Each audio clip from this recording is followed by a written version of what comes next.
Hi ಎಲ್ರಿಗೂ ನಮಸ್ಕಾರ. ಎಲ್ಲರೂ ಹೇಗಿದ್ದೀರಾ? ಇವತ್ತು ಏನಕ್ಕಪ್ಪ ರೆಡಿ ಆಗ್ತಾ ಇದ್ದೀನಿ ಬೇಗ ಅಂತ ಅಂದರೆ, ಅಜ್ಜನ ದೇವಸ್ಥಾನದಲ್ಲಿ ಇವತ್ತು ಮೈಸೂರಲ್ಲಿ ವಾರ್ಷಿಕೋತ್ಸವ ಇದೆ ಕೇರ್ಗಳ್ಳಿಲಿ. ಹಾಗಾಗಿ ಅಲ್ಲಿಗೆ ಹೋಗ್ತಾ ಇದ್ದೀನಿ ದೇವಸ್ಥಾನಕ್ಕೆ. ಸಾಯಂಕಾಲ ಹಗಲು ಸೇವೆನೂ ಇದೆ. ಅದನ್ನು ಒಂದ್ಸರಿನೂ ನೋಡಿಲ್ಲ ನಾವು. ತಿಂಗಳು ಹೋಗ್ತೀವಿ, ಒಂದ್ಸರಿನೂ ನೋಡಿಲ್ಲ. ಹಾಗಾಗಿ ಅದನ್ನು ನೋಡಿಕೊಂಡು ನಿಮಗೂ ಕ್ಲಿಪ್ಪಿಂಗ್ ತಗೊಂಡು ಬರ್ತೀನಿ, ತೋರಿಸ್ತೀನಿ ಅಜ್ಜನ ಸೇವೆ ಹೇಗಿರುತ್ತೆ ಅಂತ. ಬನ್ನಿ, ಅಲ್ಲಿ ನಿಮ್ಮ ಮಾತಾಡ್ತೀನಿ. ಈಗ ರೆಡಿಯಾಗಿ ಹೊರಡ್ತಾ ಇದ್ದೀನಿ ಅಜ್ಜನ ದೇವಸ್ಥಾನಕ್ಕೆ ಮೈಸೂರಿಗೆ. ಏನಂತ ಅಂದರೆ, ಅಜ್ಜನ ಬಗ್ಗೆ ಹೇಳಬೇಕಂದ್ರೆ, ನಾವು ಒಂದು ಮನಸ್ಸಿಟ್ಟು ಅಜ್ಜನ ದೇವಸ್ಥಾನಕ್ಕೆ ಹೋದರೆ ಖಂಡಿತ ಒಳ್ಳೆಯದಾಗುತ್ತೆ. ಅಲ್ಲಿ ನೋಡ್ಬೋದು, ಅಲ್ಲಿ ಕೇಳ್ಬೋದು. ಎಲ್ಲರಿಗೂ ಅಲ್ಲಿ ಬಂದಿರ್ತಾರಲ್ಲ, ಅವ್ರಿಗೆ ಕೇಳಿದ್ರೆ ಹೇಳ್ತಾರೆ, ನನಗೆ 15 ದಿನದಲ್ಲಿ ಕೆಲಸ ಆಯಿತು, ನನಗೆ ಈಗ 1 ತಿಂಗಳಿಂದ ಈ ಥರ ಆಯಿತು, ನನ್ನ ಮಗನಿಗೆ ಹುಷಾರಿಲ್ಲ, ಇವಾಗ ಚೆನ್ನಾಗಿದ್ದಾರೆ.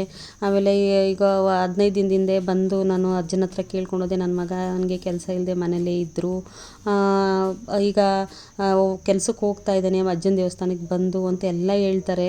ಅದನ್ನೆಲ್ಲ ನೋಡಿದ್ರೆ ತುಂಬ ಖುಷಿಯಾಗುತ್ತೆ.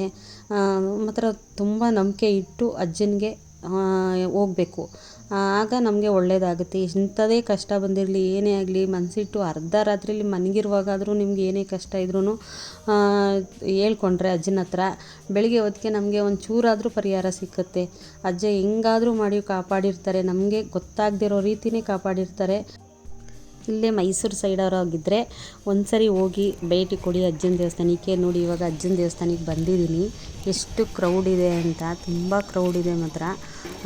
ಈಗ ನಾವು ಅಲ್ಲಿ 2:30ಗೆ ಹೊರಟಿದ್ದು ನಾವು ಹುಣಸೂರಿಂದ. ಬಂದಿದ್ದು ಆಯಿತು ಎಷ್ಟು 5 ಗಂಟೆ 5:15 ಆಯಿತು ಅಲ್ಲಿಂದ ಬರೋ ಅಷ್ಟೊತ್ತಿಗೆ. ನೀವೇ ನೋಡ್ತಾ ಇರ್ಬೋದು, ಒಳಗಡೆ ಎಲ್ಲ ಈಗ ಪೆಂಡಾಲೆಲ್ಲ ಹಾಕಿದ್ದಾರೆ. ತುಂಬ ಚೆನ್ನಾಗಿ ಅರೇಂಜ್ಮೆಂಟ್ ಎಲ್ಲ ಮಾಡಿದರು. ಹೂವಿನ ಅಲಂಕಾರ ಇರ್ಬೋದು, ಪ್ರತಿಯೊಂದು ಚೆನ್ನಾಗಿ ಮಾಡಿದರು. ಮತ್ತು ದಾಸೋಹಕ್ಕೂ ಮಾಡಿದರು. ಅಲ್ಲಿ ಅಗಲಿ ಸೇವೆ ಅಂತಂದರೆ ಕೋಳಿ ಹರಕೆ ಮಾಡ್ಕೊಂಡಿರೋರೆಲ್ಲ ಕೋಳಿ ಕೊಡ್ತಾರೆ. ಅದನ್ನೇ ಅಡುಗೆ ಮಾಡಿ ಅಜ್ಜನಿಗೆ ಅಗಲಿ ಸೇವೆ ಅಂತ ಇಡ್ತಾರೆ.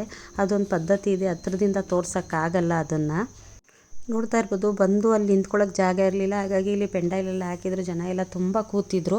ಅಲ್ಲೇ ನಾವು ಕೂತ್ಕೊಂಡ್ವಿ. ಅವರು ಪೂಜೆನೂ ಆಮೇಲೆ ಇಸ್ಕೊಳ್ತೀವಿ, ನೀವು ಕೂತ್ಕೊಂಡಿರಿ, ಪೂಜೆ ಎಲ್ಲ ಆದಮೇಲೆ ನಾವು ಇಸ್ಕೊತೀವಿ ಅಂತ ಹೇಳಿದ್ರು. ಎಲ್ಲ ಕೂತಿದ್ದೀವಿ. ಎಷ್ಟು ಜನ ಕೂತಿದ್ದಾರೆ, ನಿಂತಿದ್ದಾರೆ. ಈಗ ಪೂಜೆ ಸ್ಟಾರ್ಟ್ ಆಗ್ತಾಯಿದೆ ಇವಾಗ. ನೋಡಿ, ಇವಾಗ ಕ್ಲಿಪ್ಪಿಂಗ್ಸೇ ನಿಮಗೆ ಹತ್ರ ಶೇರ್ ಮಾಡ್ತೀನಿ. ನೋಡಿ, ದೇವರ ಆಶೀರ್ವಾದ ನಿಮಗೂ ಸಿಗಲಿ ಅಂತ ದೇವ್ರ ಹತ್ರ ಕೇಳ್ಕೊತೀನಿ ನಾನು.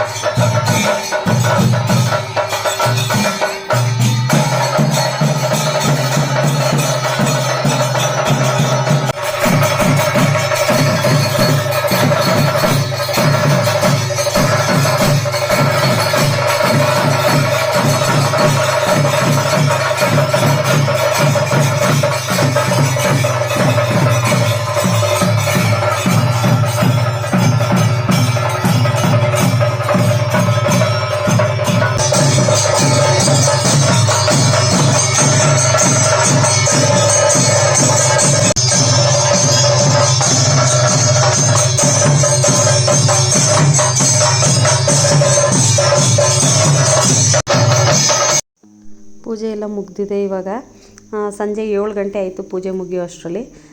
ಈಗ ನೋಡಿ, ಇಲ್ಲಿ ಈಚೆ ಹಿಂಗೆ ಕಾಣ್ತಾ ಇದೆ ಅಂತ ಹೂವಿನ ಅಲಂಕಾರ ಮತ್ತು ಲೈಟ್ ಅರೇಂಜ್ಮೆಂಟು ತುಂಬ ಚೆನ್ನಾಗಿ ಮಾಡಿದರು. ದೇವಸ್ಥಾನ ಅಂತೂ ತುಂಬ ಚೆನ್ನಾಗಿ ಕಾಣಿಸ್ತಾ ಇತ್ತು ಈಚೆಯಿಂದ ನೋಡೋಕ್ಕೆ. ಅದೊಂದು ಕ್ಲಿಪ್ಪಿಂಗ್ಸ್ ಆ್ಯಡ್ ಮಾಡಿದ್ದೀನಿ ನಿಮಗೆ. ಮತ್ತು ಇಲ್ಲಿ ಎಲ್ಲ ಊಟಕ್ಕೆಲ್ಲ ನಿಂತ್ಕೊತಾ ಇದ್ದಾರೆ. ಅದಕ್ಕೆ ನಾವು ಲೈನಿಗೆ ಊಟಕ್ಕೆ ಹೋಗ್ತಾ ಇದ್ವಿ. TV ಚಾನಲವರು ಬಂದಿದ್ದಾರೆ. ಇಲ್ಲಿ ಇಂಟರ್ವ್ಯೂ ತೊಗೋತಾ ಇದ್ದಾರೆ ಅರ್ಚಕರ ಹತ್ರ. ನೋಡಿ,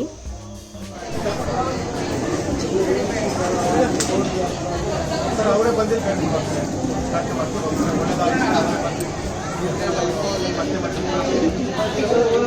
ಯಾವ ರೀತಿ ಪ್ರೇಯರ್ ಮಾಡಬೇಕು ಅನ್ನೋ ತುಂಬ ಜನ ಕಲಿತಿದೆ.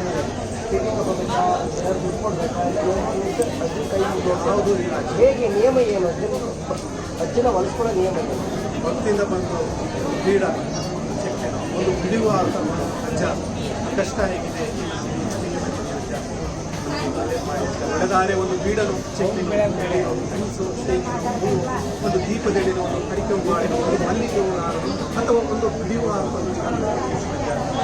ಒಳ್ಳೇದು ಮಾಡಿ ಅಂತ ಪ್ರಿಯವಾಗಿರೋ ಅಗಲ ಸೇವೆ ಅಗಲ ಸೇವೆ ಅಜ್ಜನಿಗೆ ಸಿಗುವ ಸಭೆ ಹಾಗೆ ಮಾಡಬೇಕು.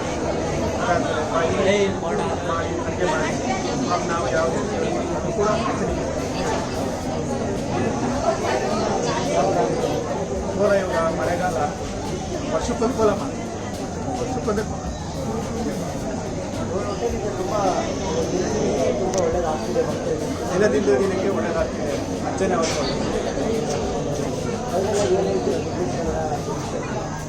2 ವರ್ಷದಿಂದ ನಿಮ್ಮ ಇವರು ಅಜ್ಜನ ದೇವಸ್ಥಾನದ ಪ್ರಧಾನ ಅರ್ಚಕರು ತೇಜಣ್ಣ ಅಂತ. ಏನು ಇನ್ಫಾರ್ಮೇಷನ್ ಬೇಕಿದ್ದರೂ ಕೊಡ್ತಾರೆ. ನಾವು ಫೋನ್ ನಂಬರ್ ಹಾಕಿರ್ತಾರೆ, ಅಲ್ಲಿ ಕೇಳ್ಕೊಬೋದು. ಮತ್ತು ಎಲ್ಲನೂ ಪ್ರತಿಯೊಂದು ಹೇಳಿದ್ದಾರೆ ಏನೇನು ಒಳ್ಳೆಯದಾಗುತ್ತೆ ಅಂತ. ಈಗ ಊಟ ಮಾಡ್ತಾಯಿದ್ದೀವಿ. ಗೀ ರೈಸ್ ಮತ್ತು ಚಿಕನ್ ಸಾಂಬಾರು ಮಾಡಿದರು. ಅದು ಪ್ರಸಾದ ಸ್ವಾಮಿಗೆ ಇದು ಮಾಡ್ತಾರಲ್ಲ, ಅಗಿಲು ಸೇವೆ ಕೊಡ್ತಾರಲ್ಲ ಅದ್ರದ್ದು. ಹಾಗೆ ಊಟ ಮಾಡಿಕೊಂಡು ಆಟೋ ಹತ್ತಿ ಈಗ ಬರ್ತಾಯಿದ್ವಿ ಮನೆ ಕಡೆಗೆ. ಆಟೋ ಸೀಟ್ 30 ರೂಪಾಯಿ ಲೆಕ್ಕ. ಈಗ ಆಟೋ ವ್ಯವಸ್ಥೆನೂ ಚೆನ್ನಾಗಿದೆ, ಏನಿಲ್ಲ, ಎಷ್ಟೊತ್ತಿಗೆ ಬೇಕಾದರೂ ಹೋಗಿ ಬರ್ಬೋದು. ಈ ಸರ್ಕಲಲ್ಲಿ ಬಿಡ್ತಾರೆ ಆಟೋ. ಇಲ್ಲಿಂದ ಸಿಟಿ ಬಸ್ ಬರುತ್ತೆ. ಅಲ್ಲಿ ಸಿಟಿ ಬಸ್ಸು ಆರ್ ಗೇಟಲ್ಲಿ ಇಳ್ಕೊಂಡು ನಾವು ಅಲ್ಲಿಂದ ಹುಣಸೂರು ಬಸ್ ಹತ್ಕೊಂಡು ಮನೆಗೆ ಬಂದ್ವಿ. ಇಷ್ಟ ಆಗಿತ್ತು ಇವತ್ತಿನ ವೀಡಿಯೋ. ನಿಮಗೆ ಇಷ್ಟ ಆಗಿದೆ ಅಂದ್ಕೊತೀನಿ. Thank you.